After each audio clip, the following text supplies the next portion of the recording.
Welcome to this episode of Real Talk with Papa Martins. On today's episode, we have a guest in the studio all the way from Meru. She will be telling us about her life story. Stay tuned and be blessed.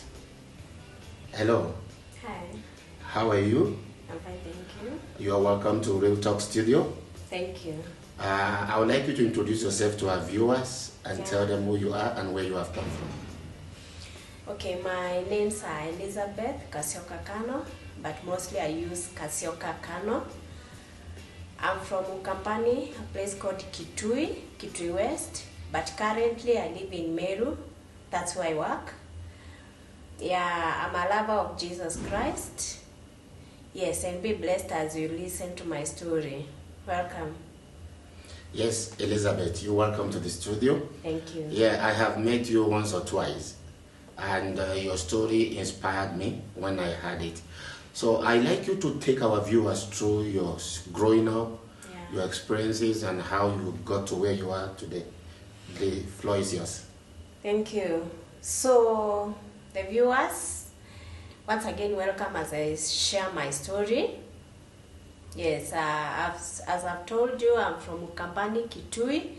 That's where I was born and raised. Yeah, I'm a firstborn in a family of four siblings. We are four. I'm the firstborn. Yeah, we are all girls. Yes. Okay. I was brought up by my stepdad, my stepfather. Till now I don't know who my dad is, and I've never bothered to ask my mother because I thought maybe it's going to bring bad memories to her, so I decided to keep quiet about it. Yes, and to this far I thank God. Now, being a firstborn and being brought up in a family where you don't fully belong, of course, some things will show you that you don't belong there. Having siblings who know that you are not their sister and trying to control them, being the firstborn, it was not easy. So, but I had to cope with the situation. What helped me most was that I was born again since I was young. I was brought up in church. I thank my mom for that, and I thank God. That really gave me a lot of hope and a lot of courage to face the situation. Yeah, and that's why I'm here today, praising God. So, my journey, as I was growing up, there were so many challenges as I have told you. My stepdad, my mom gave birth to me in 1994 and she got married in 1995. So during that period when she got married, I'm told I felt very sick, very, very sick, such that I could not walk. Maybe after 3 or 4 years, I could not walk, I could not talk, I felt very sick. And they thought that it was a spiritual problem. Yeah, you know Africans, when something happens, they will put spirituality in it. But the way I'm told, it is true. It was something spiritual.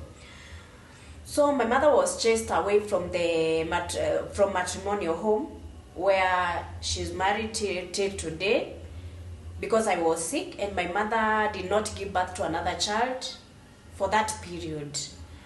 Yeah, our second born is 6 years younger than me. So you can see the difference. So my dad was in the hospital. He was admitted. My stepdad, that is. So that is the time my mom was chased away by the mother-in-law because of my sickness, because she was not conceiving. I really don't know what made her stay that long without giving birth to another child.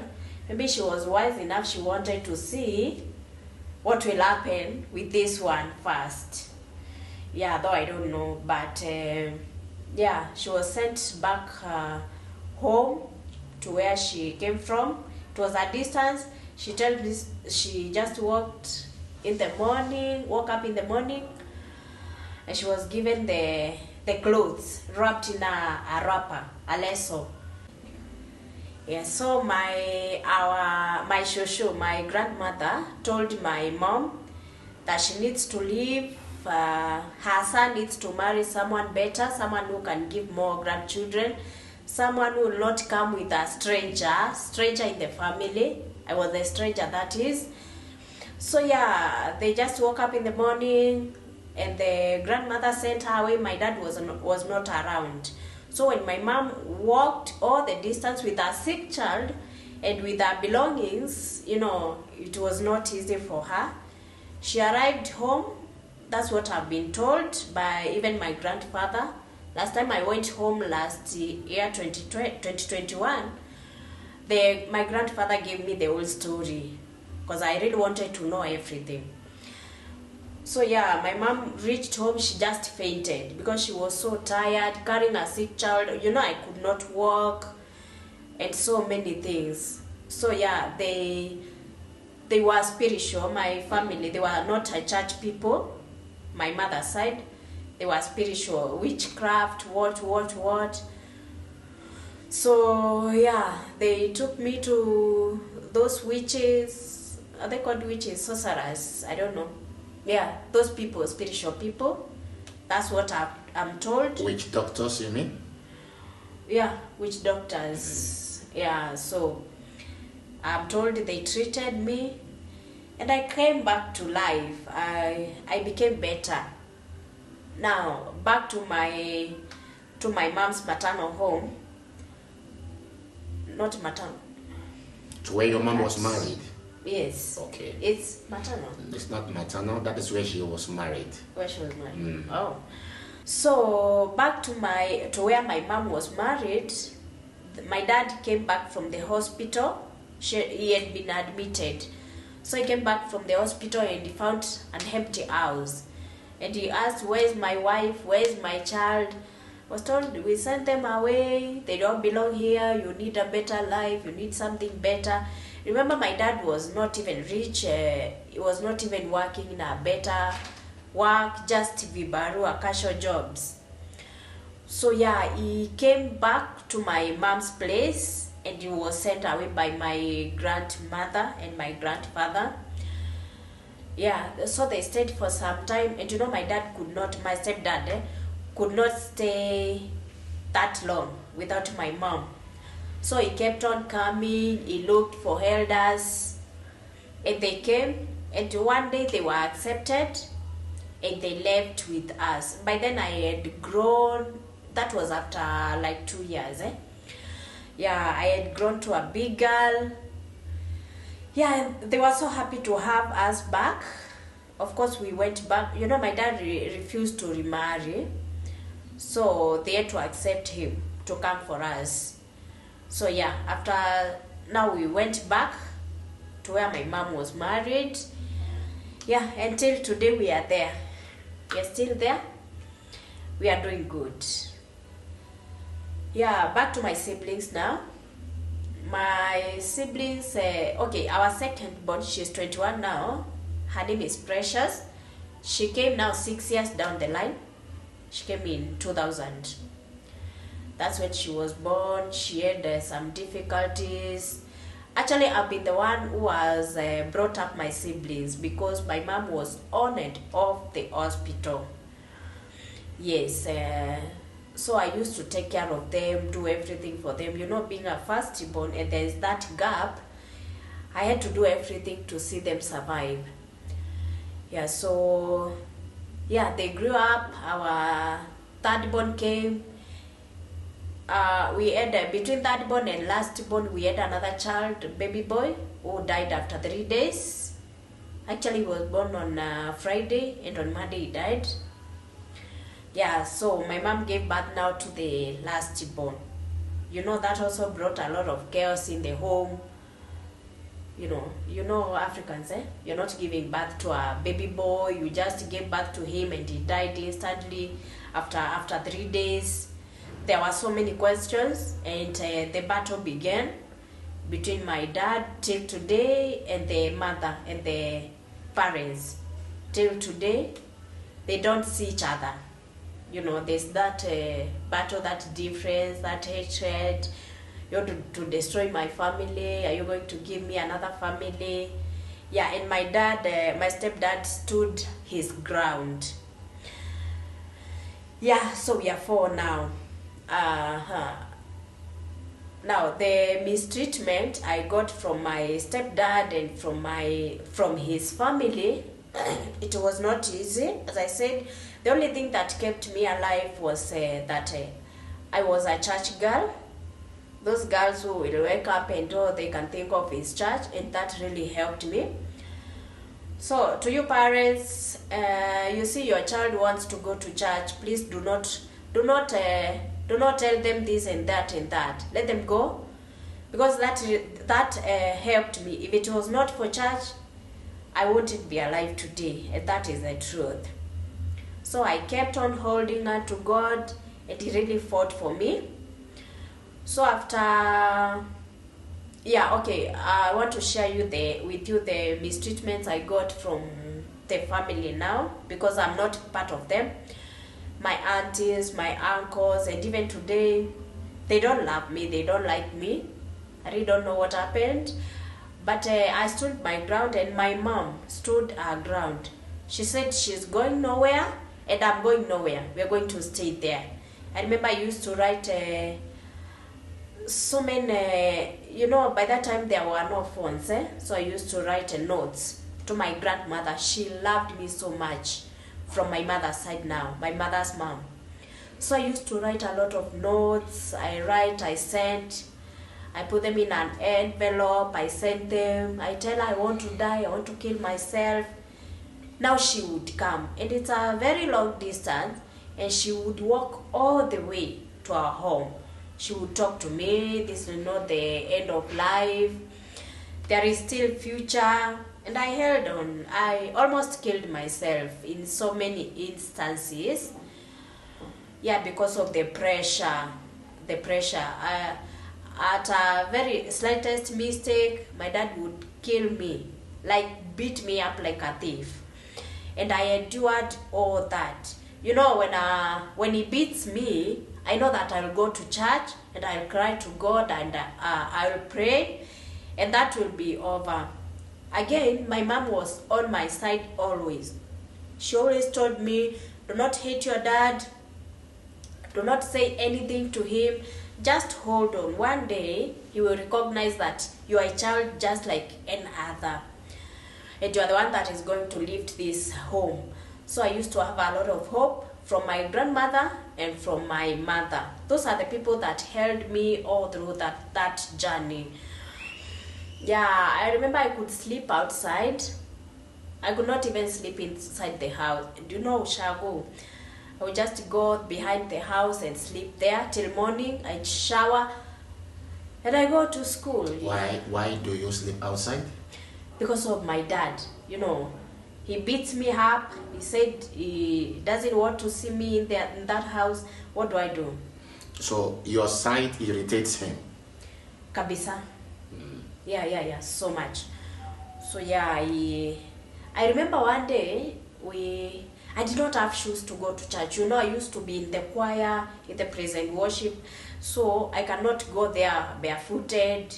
The only sandals I had, they had been torn, so I needed shoes for church. And I used to do vibarua, casual jobs. Whenever school closes, I would go. Thank God for my pastor, Pastor Tun, God bless you so much. They used to give me those vibaruas, the farm vibaruas. Immediately the schools are closed, I would run to their farms. I would work and work and work, so I would get something. I could even lend my mom some money for food. My mom never bought me cream or any personal thing. I used to do it myself. Yeah, so I was independent from the word go, from the beginning, because I had no one to run to.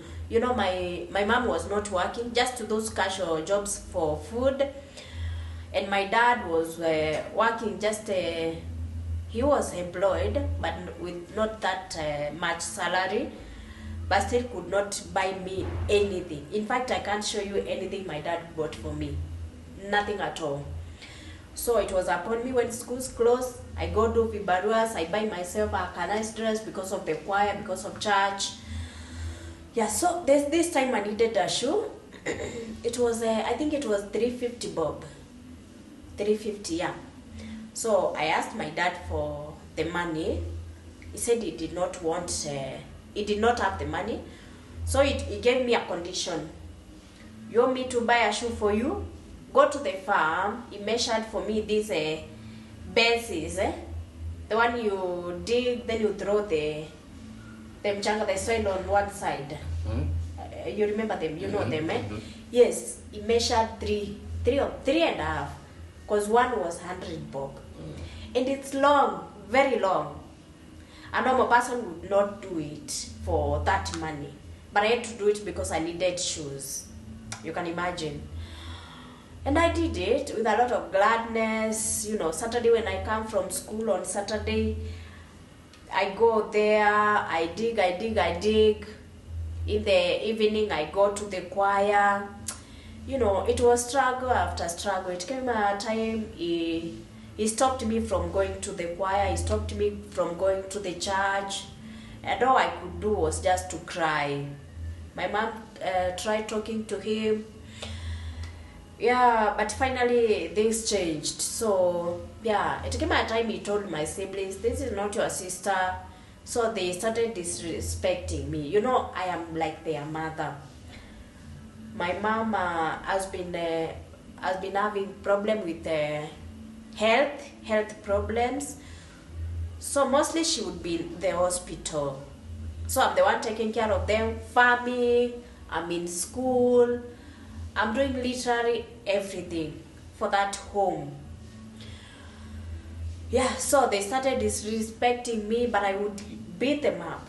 I would really beat them up. Even today they fear me. Yeah, because I had to show them that I'm their sister and I'm their firstborn. Yeah, and it came a time I used to beat them excess in a way that I should not have done. Because now the anger I'm getting from my dad, I'm transferring the anger to them. You know, that was the case. Yeah, and that was so bad. I'm sorry to them. But finally I came to accept everything. You know, my grandmother has talked to me. By then she passed on 2012. 2011, end of 2011, because she was buried on 2012, early 2012, that January, I think 3rd, yeah, that's when she was buried. So when she died, I felt so empty because I had no one to run to from there. So life just crumbled for me.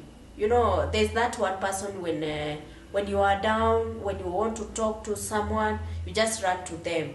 But now here my grandmother has died. You know, my mom has no say. Of our family of around 10 people, my dad, my grandmother, and the siblings to my dad, they are against my mom and I. You know, that was difficult for my mom. I remember seeing my mom cry, literally cry bitterly. Every day she would cry. Yeah, but she kept on moving. She never moved from that family. She kept on praying. She taught us prayer. You know, my mom, even today, she's an early riser. She prays a lot, and I thank God for her. Prayer has really worked for us. In fact, it is prayer that has kept us. If it was not for prayer, my mom would have killed herself. Yeah, she has ever tried severally taking her life. Yes, but God helped her. The Spirit of God. In one instance, she went on a tree. She hung the rope. She wanted to hang herself. And the Spirit of God came upon her, and he talked to her in that still small voice. Why are you doing this? The children I have given you, who is going to bring them up? And it was at night. She told me this story, only me knows. Yeah, and she had to cry bitterly and go back to the house. Yeah, that one of the instances. And I thank God that till today she's alive. I can see her. I can send her 100 bob to go somewhere. She used to trek a lot. Yeah, and I thank God for that. Yeah, about my education, I studied in Chenny Primary School from nursery till class 8. So I went to Form 1. You know, it was God's plan. In the same Chenny Primary, they opened a secondary school. I think we were the third candidates in the whole school because I did my KCSE in 2014. So we were the third candidates because the school was still new. I remember when I finished my class 8, I did not pass that well, but I would have gone to a boarding school, but I couldn't because of money. I remember my mom asked my dad about my education, and he said I can get married or go look for a job. He doesn't have money. That was the case. I remember my mom told me one thing: my daughter, you must get educated, whether the devil likes it or not. And this your father will see you one day do your KCSE without even his interference or his chipping in. So my mother went for merry-go-rounds. These merry-go-rounds. She borrowed 1,500. I remember very well. She got 1,500 from the merry-go-round, and she doesn't know how she's going to pay it. She just borrowed. We walked all the way from home to Kitui Town. It's a very long distance, a very long one. It took us like 3 hours trekking. And until today, I wonder how we made it, because it seemed like we are just playing, just walking, laughing. You see us laughing, you think you just wonder, hey, these people must be very rich, must be very comfortable, they must be very okay. We have 1,500 going for the shopping for me to go to school, and that is the only money that my mom has. And she tells me, carry some mangoes, since we do not have money to buy food. Carry some mangoes. We are going to eat on the way. Yeah, till we reach town, we do the shopping, then we come back, buy food. We walked, laughing, sharing stories. You know, me and my mom, we are so close. We talk about anything and everything. So we reached the market. We were buying everything second hand. We almost asked for second hand pens and rubbers, you know. Yeah, everything was second hand. My mom used to bargain. My mom can bargain. She used to bargain. Even uniform, the skirt was second hand, the blouse second hand, everything. Because the 1,500, you know, it's very little money for someone going to high school. Yeah, we bought the little that we could, and fortunately our aunt, sister to my mom, gave us fare to travel back. She used to live in Kitui Town, so she gave us fare.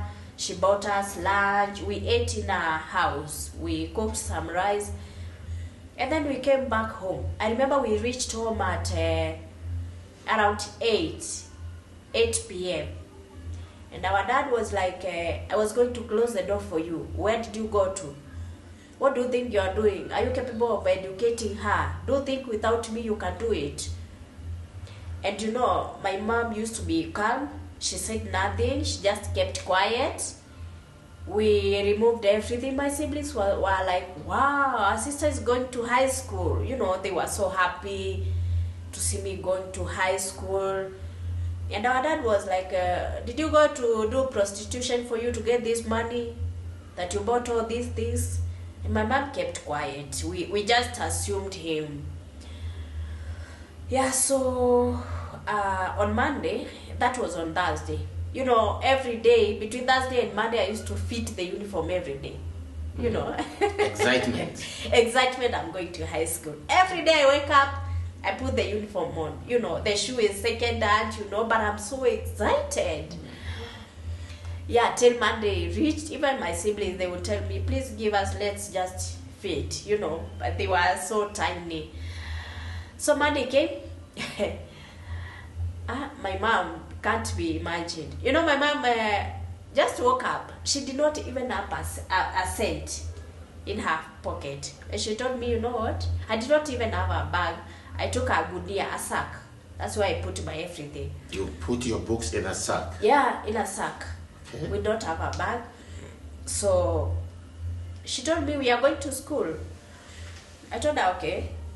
She reaches to the principal's office. Remember, this is a new school, eh? And the principal is like, okay, welcome. So where's the school fees? She's like, I do not even have a cent. And the principal is like, are you serious? She said yes. She explained to the principal everything. And finally, he was a very good, Mr. Goloma, God bless you so much. He was a very good person. He accepted me. He could not even chase me out of school because he knew my mom was doing the best. My mom would go do a kibarua in someone's shamba for maybe 200 bob. She would take 100 bob to school. You can imagine. But the school fees was not that huge. It was only 3,000 and we could not afford. Maybe for a week she would take like 300 bob. You can see the receipts are still there, written 100 bob, school fees, high school. Yeah, and with that, my mom got this another chama that used to support so much. That is the chama now that helped me to form for now. And I used to study, I used to preach, I used to go to crusades, I used to, you know, I loved God so much. Despite whatever that I was going through, I still trusted in God, you know, because God says that he is not a liar that he should lie. You know, he is not a man that he should lie. Whatever he promises, he shall bring to accomplishment. When my mom was praying for me as I was going to Form 1, she said that I will go to school and I will finish. And by the grace of God, it happened. So I give God all the glory. We are still on Real Talk with Papa Martins, and the guest in the house today is Elizabeth, all the way from Meru. This is a story of resilience, determination, focus, and dedication in the face of hopelessness. God bless you as we continue with her story. Yeah, so after I did my, as I was in Form 4, that's when now my stepdad chipped in. I think he realized that this is going to happen with me or without me. So during the registration of KCSA, we used to register with 6,000. I remember he sold the cow that we had to pay for my registration. And that's how I did my Form 4. I thank God. Yeah, after so much struggle. So now, I had to move out now. As a firstborn, you know, the parents, the siblings, they are looking up to you to go do something. I remember I got a job in Nairobi, you know. Yeah, we just used to hear Nairobi, it's a big city, you know. And finally, I finished my exams on 10th of November in 2014. And by 13th, I had a job as a house girl in Umoja. Yeah, so I went to Umoja. The guy, I talked to him. He told me that he has children, 3 children, and the wife. But now he never told me that the wife was in another country in China. Now that's where my struggles, my problems began. You know, this guy was looking for a wife maybe, but he never clarified it. Because now my instincts told me, so when I was at home and chatting with him, he told me very well that I asked about the wife, you know, I was that born again Christian, you know, I was so strict. I asked him, how about your wife? what he told me, I remember very well. My wife lives in another town, but he normally comes. So I was okay with that. I came, he picked me up in Cabanas. I went to the house, and the guy is like, I was looking for not just a house girl, but someone who can take care of me. I remember he had this small boy, the last born, who was in nursery, and he had elder children. The first born was in Form 2, the girl, and the second born was in Form 1. So they were closing school. You know, after KCSE, the schools would be closed. So they came home, and I was so confused. You know, I'm innocent. I know nowhere. I know no one in Nairobi. The only person I knew was the guy who introduced me to those people. And he never knew that the wife was not there. So it was a real struggle for me because their house was a 2-bedroom house. We used to sleep in the same house with the two kids, first born and second born. So the bed was a double decker. There was the boy used to sleep, the Form 1 boy now, on the top, and us with the girl on the lower side. And now the last born would sleep with the dad. So this guy was not just looking for a house girl. He tried to rape me, he tried everything, but he failed. So at some point, he sent down the siblings away. You know, he tried everything even when the kids were there. So he sent them away to their aunt for a whole week. So I was to be left in the house, I and him, the two of us. Yeah, he told me, I told him that I could go with them. Since he's alone, there's not much work, so I can go with them. But he said, no, I need to be taken care of, you know, my clothes, my food, my everything. You know, he was a Luya. Luyas do eat a lot. Could not stay without food. So we really fought a lot. And I remember this one day, now for him to leave me alone. You know, he had that daughter there, Form 2 daughter. So I asked him a very simple question. This is your daughter. You have a daughter, a grown-up daughter. So if you find someone like you trying to force her to sleep with him just because she is in need, would you be happy? And the guy insulted me. He did everything to make me inferior. But of course, I overcame him. Then finally, I left that job. It did not even last for a month. I had to leave. I left for Christmas and left Kabisa. So before I left for Christmas, the wife came on that 24th in the morning. She lived in China. That's where she lived. So she came and I left. I remember I even left my clothes and my shoes in that house. Till today, I've never gone back because I feared a lot. So the wife was coming after a year. She would come after an year, you know. Yeah, and that's how the first job ended.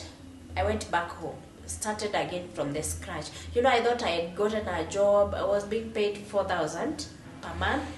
So I thought I was going to help my parents. I was going to help my siblings, but all in vain. So I had to go back home. I stayed at home. I got another job in Kitui town, you know, here and there. Now, okay, at that time, I never got a permanent job, a stable job, until now, this 2016. I met this boyfriend who now introduced me to the job now that I went to do in Karen. I got a job as a house girl. Was being paid 7,000 in Karen. So yeah, that's now where my another story begins. I got into this job, and the mama was very okay. She really loved me so much. They are very rich. They are good people. And even today, if I make a call to them, even the children, they are so happy. They just love me. Yeah, so the mama saw me and she was happy. she decided to take me to school, where I went to Current Technical Training Institute for the Deaf, but it's a mix. There are even the people with the sight. Yeah, so I joined in 2016, July. I was doing general agriculture, but I never finished. I did the first year and I did the exams, module 1. It's called module 1. I was doing diploma. Yeah, so I did that.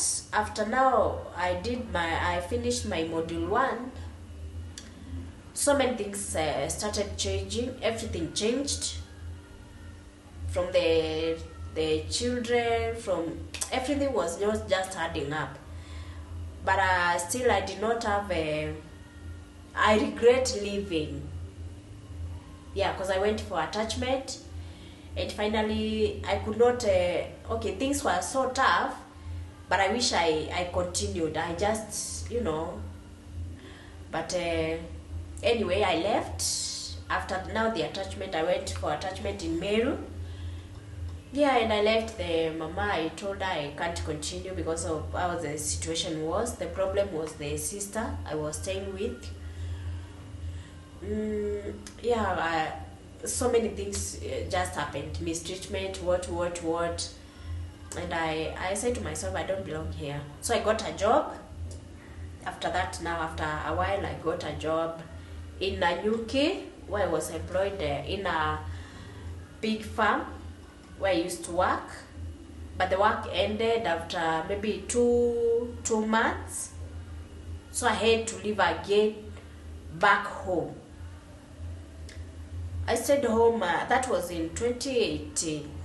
In 2018, yes. In 2019, if I remember very well, yes. In 2019 now, end of 2018 now, I got a job back in Nairobi, in Kabete, a school called Kabete High School. Kabete High School. It's a boarding school, a private. So I used to work there as a teacher. I used to teach agriculture, CRE, and history. That's where now I met my ex-boyfriend and the baby daddy now. Yeah. So that's where now everything started. We dated for a while. And now I saw no future in him, so I thought of leaving him. But now I did not know how, because he had not wronged me that much, but those behaviors, there's something you can see in someone and you see no future. So I decided to leave him, but I never said it to him. So I just called back my mama in Karen and told her that I needed a job. And she even wanted to take me back to school. So she told me, it's okay, you just go to Meru. She has a primary school in Meru. So she told me I can go, she can give me a job. So I decided I'm going and not coming back to my boyfriend. But I never told him. So I just packed my things, I bid him goodbye, told him shall see each other. And okay, the reason for me to leave him was first for me to get a job, because he was too idle, too irresponsible. So I saw we could even sleep hungry when I visit, because I used to live in school. So I saw there's no future. So I wanted to leave and see if he can change, I wasn't living as in completely. I was living to see if he can change, if he can be, at least he can do something. Yeah, upon leaving now, I got the job at Jacob Memorial Education Center in Ruiru, Meru.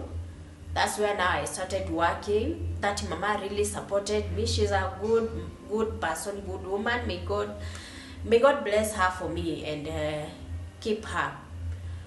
So yeah, I started the job. But now after like a month, I went on term 2. I started term 2. That was in May. So that's when I started the job. But now after a month, I realized I'm not feeling well. So I went to the hospital and they told me you're pregnant. That's where now I started the journey of pregnancy.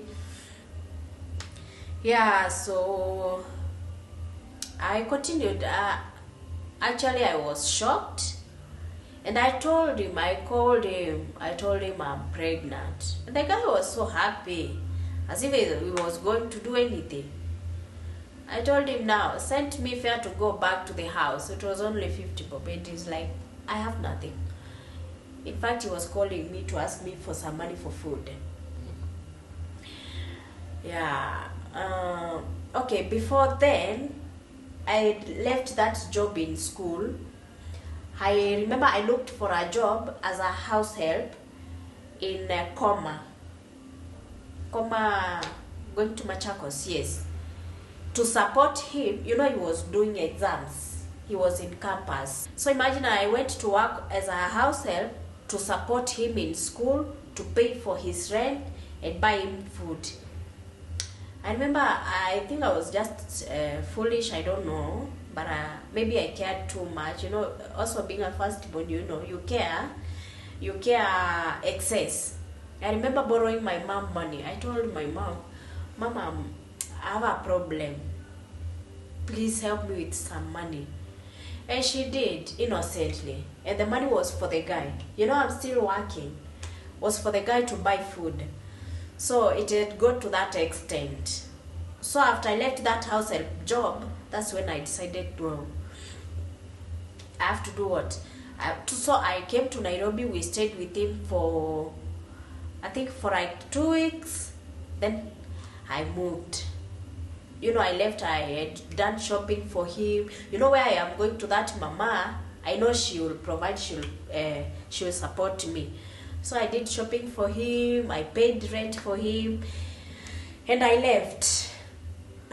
So yeah, when I told him I'm pregnant, he was so happy, excited, but still he did nothing. And he went off, he changed the line completely. So I used to go to clinics, I did everything, I supported myself, I did everything I could. And before then, I had taken a loan for him to start a business. And I bought clothes in Kekomba, second-hand clothes for him to sell. But the guy would just stay in the house, he did nothing. So remember, I am pregnant and I am paying the loan. You understand? And he's doing nothing about it. He doesn't even care. Those are now the signs that showed me this person is irresponsible and we are going nowhere with him. Yeah, so that's when now I knew that I am alone. When he went quiet for a long time, I knew now, Kasioka, you are alone. You have to carry this cross, You are the one now that looked for it and you have to carry it to the end. Of course, abortion was not an option to me. And I could not do anything. I remember my mom never knew that I was pregnant. I was struggling, going to work. Yeah, and I tried. I did my best. That mama would give me food. On weekends, when we are not in school, she would call me to go do a kibarua for her and pay me. So when she paid me, I can be able to pay 1 or 2 bills. But the house she used to pay for me. Yeah, so the journey went on. It was difficult. I remember I used, when we closed school in October, I used to sell second-hand clothes. I went to Kikomba, looked for kids' clothes, and started selling them in Meru. So every day I would ask where there is a soko, market day, I would go to that market. The following day, that way. Remember? All this while you are still pregnant? I'm still pregnant. And the guy stopped communicating with you? Yeah, he stopped. He would stay for like 2 or 3 months, then call. How are you doing? You tell him, give me some money for clinic. He switch off the phone. another 3 months, that was now the case. Yes, so I started selling those second-hand clothes. When the schools are closed, we are not paid the full salary because it's a private school. So we are paid half the salary. So I had to top up with something. I had to do, I thank God that I'm not lazy.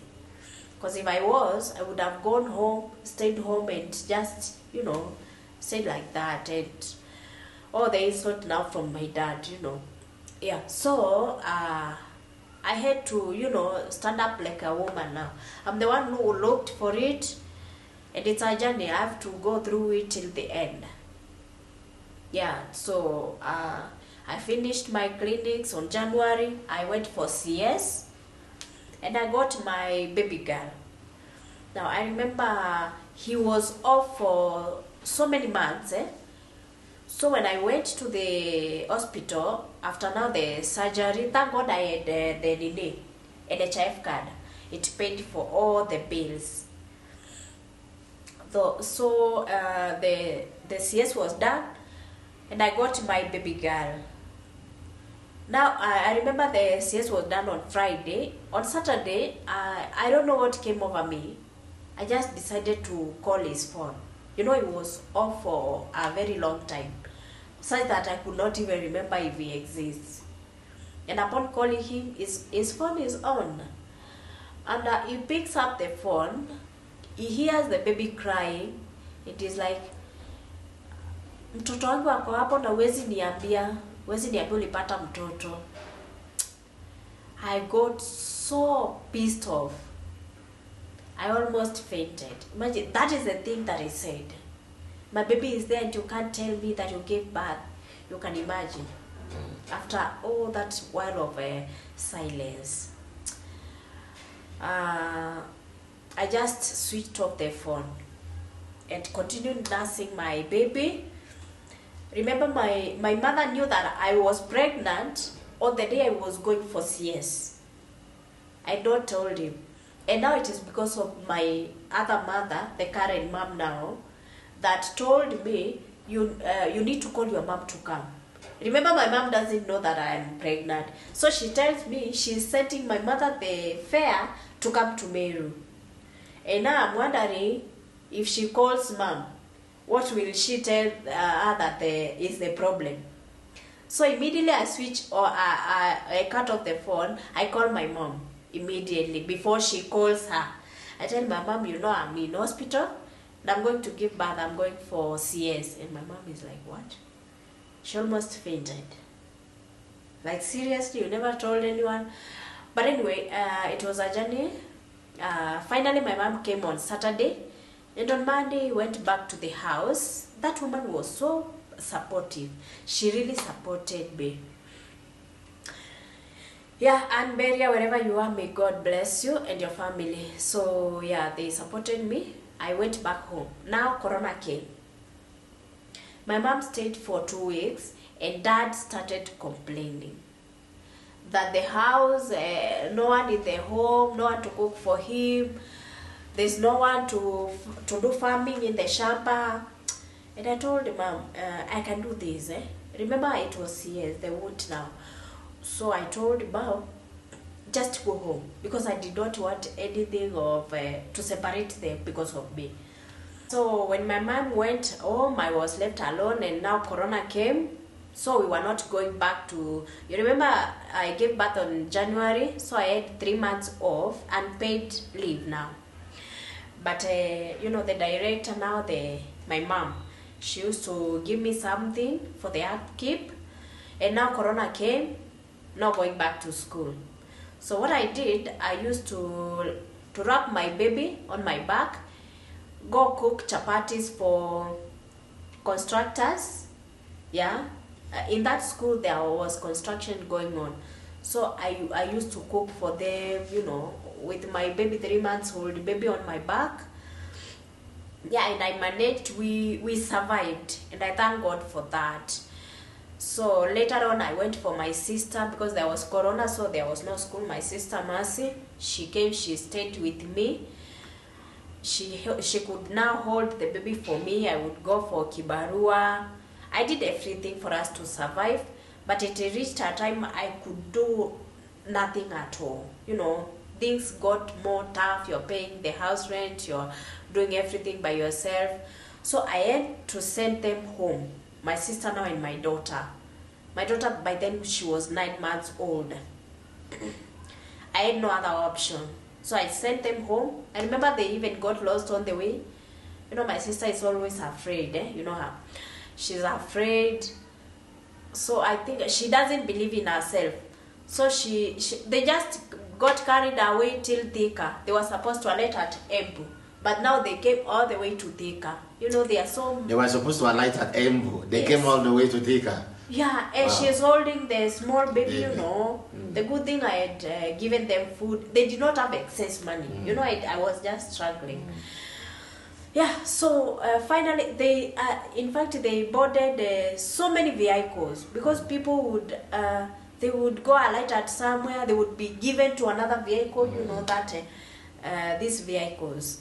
So they finally arrived in Kitui, and they got a border to home. My daughter arrived home. I was left crying in the house, of course, because of that.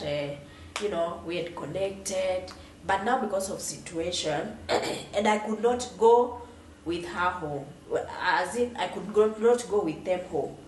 Reason being, you know, they need to feed, they need, you know, this and that. And you know me, I'm a go-getter. I'll do anything. So I decided, let them go home. Instead of them now sleeping hungry, let me remain here. Because even if I go with them, what will happen? You know, it will be struggle after struggle. I never thought my stepdad would accept her.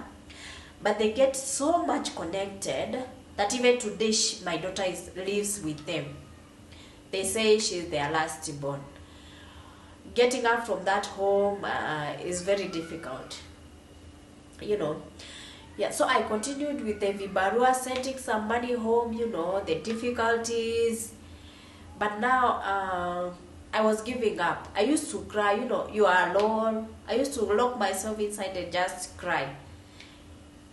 Something that helped me a lot was prayer. I used to pray a lot. Even when I was pregnant, I used to pray a lot. I never ceased to pray because prayers do great things, that which nothing else can do, and trusting in God.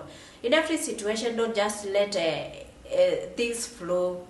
Pray and tell God for His will to be done. No matter what you are going through, no matter what it is, just keep on trusting in God. So I got a job now in December 2020. That's when I got a job, which I am currently in, and I'm grateful to God. Yeah. Wow, amazing. Yes. Amazing. This is Real Talk with Papa Martins. We've been having Elizabeth tell us her life story. And like I said earlier, it's a story of resilience, story of courage, determination, and focus in the face of hopelessness. So many things that we can learn from her story, from the way she started telling us about it. My word to you, single mothers out there, is that before you leap, look properly. Don't get into a marriage and forget your children.